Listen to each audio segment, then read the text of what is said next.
villa de Cangas, escondido entre montañas, tal santuario del Cebu, venerado en toda España.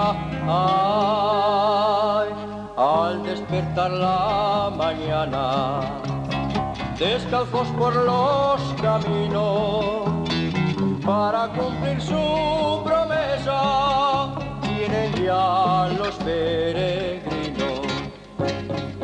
Y a la entrada del santuario, un mozo a la Virgen canta una vibrante vaqueira, y el pandero le acompaña.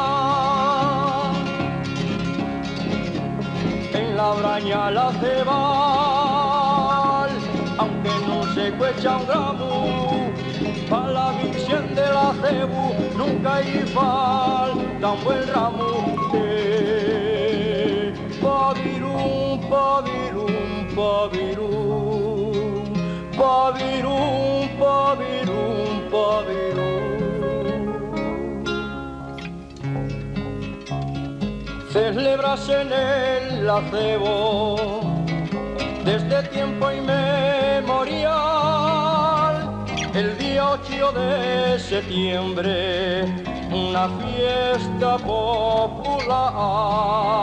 Ay, procesión, misa cantada, alegría y san humor, y la quema del gigante, y a la fiesta da color. Rasga al aire una tona, que un mozo a la niña canta, tona que habla de amores, de promesas y esperanzas.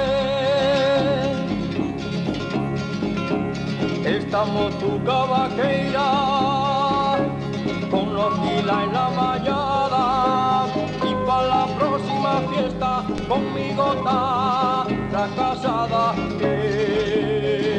Pavirum, pavirum, pavirum.